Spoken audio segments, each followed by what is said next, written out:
How's it going, everyone? Does gear matter for photography? Because you see all the time on YouTube and blogs, these people are always saying that gear doesn't matter. And it's true, it doesn't. But it also does. Let's take a look at a 50mm lens. This lens is a fantastic portrait lens, but you wouldn't use it for bird photography unless you're shooting at a zoo or a pet shop. You're just never going to get close enough to your subject. That's why you would want something at least 200mm. Like I use a 70-200 for a lot of my bird shots with a 2x extender, which gives me 400mm. And even still, that's not enough. Now that's just a niche example. There are a couple of reasons why gear does matter, but there's a path you have to go down first. Spending hundreds or thousands of dollars on new gear, new filters, new cameras, that's cool, but it won't make you a better photographer. It's fun and you get that dopamine rush, but it's not teaching you how to tell a story, how to compose shots better, to learn the ins and outs of your camera. Learning these skills and these fundamentals will make you a much better photographer than any new spec sheet will. It's fun to throw a kaleidoscope filter on your camera, go out and take a couple shots, but it won't land you in any galleries. So with that out of the way, let's talk about why and when gear matters, because it really does for certain types of photography. There are times when you absolutely need the right tool for the job. Wildlife photography, low light, fast action sports, these demand specific capabilities. And yes, unfortunately, those capabilities come with a higher price tag. Like I said before, for wildlife, you're going to need a longer lens because you're going to be scaring off the wildlife if you get up close to them, make a noise, that sort of deal. And the thing is, the higher the millimeters, usually the more expensive it gets. Like, look at this lens. This is like what, $14,000, $15,000? They can be 20 grand. It's a lot of freaking money. Hell, even if you go the route of buying a blind and just shooting with your 70-200, even blinds can get expensive. And you'll have to have luck on your side. Hopefully an animal shows up. And with low light photography, you'll want a faster lens. And usually the faster the lens, the more expensive it can be. Like an f1.8 or f2, they'll be more expensive than an f4, f6. But the reason why you want those is because it opens up the aperture and lets as much light in as possible, but they are always more expensive. If you want to do cool portrait photography where you get that really unique look, like here are some examples. I've personally never shot them myself, so these aren't my photos, but take a look at these. These are really cool photos, but they require big, expensive flashes. Oftentimes the remotes are expensive, the light's expensive.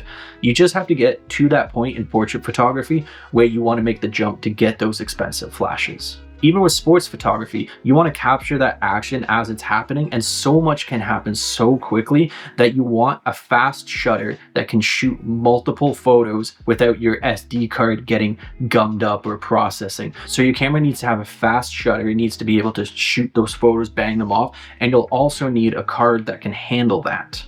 Because when you're shooting that many raw photos that fast, it'll gum up your card, it'll slow down, and it takes a long time for those images to process. And again, all of that becomes very expensive, but you have to work your way up to that point.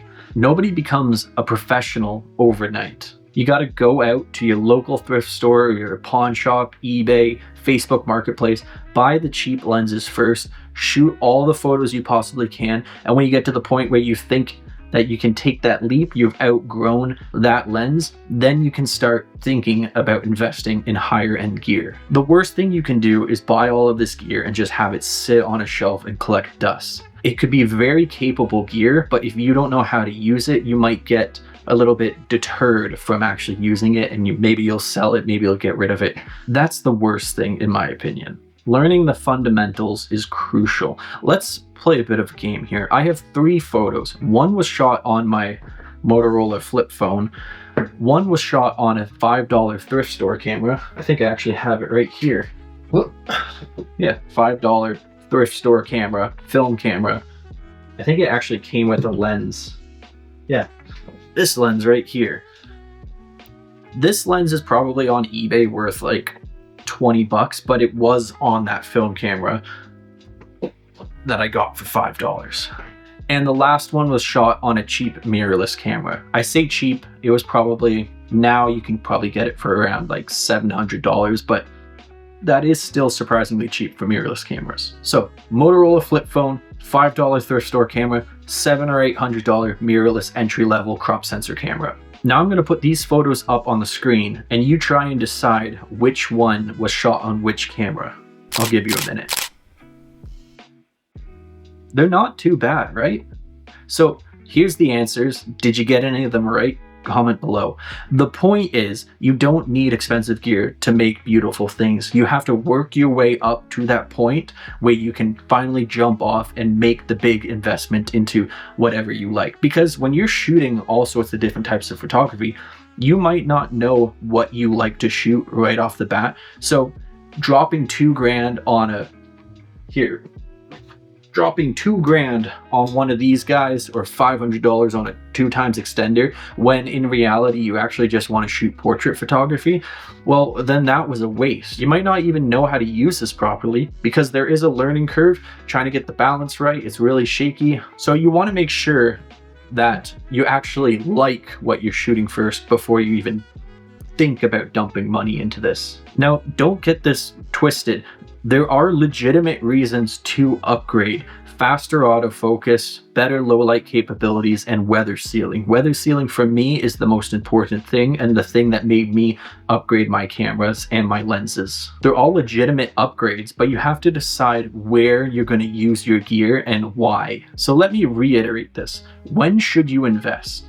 Well, it's when you've reached the capabilities of your skill and your gear. You'll eventually hit a wall where there's something you want to shoot, but you are just limited by your gear. To me, that is the perfect time to invest. When you've hit that roadblock, now you know, okay, maybe I should consider buying that faster lens, buying that remote flash, that sort of deal. That's when gear becomes a useful tool and not a crutch. Let's look at it this way. Here's another little game. Here are two photos. One is of an owl I shot with my phone, and one is of a bald eagle that I shot with this $3,000 lens. I want you to take a guess, take your time, guess which one is which. Yeah, that's a little tongue-in-cheek there. It's pretty obvious. And if it isn't obvious to you, then you might have to spend a little bit more time learning some fundamentals and training your eye. Gear can help you, but it's not the secret sauce. You got to train your eye, your timing, your creativity. Master those, then gear will follow. So thank you for watching. If this video helped you, I'd love for you guys to subscribe. I'd love to see you back here hanging out in another video. And that's all I got for you today. You guys have a good one. Peace.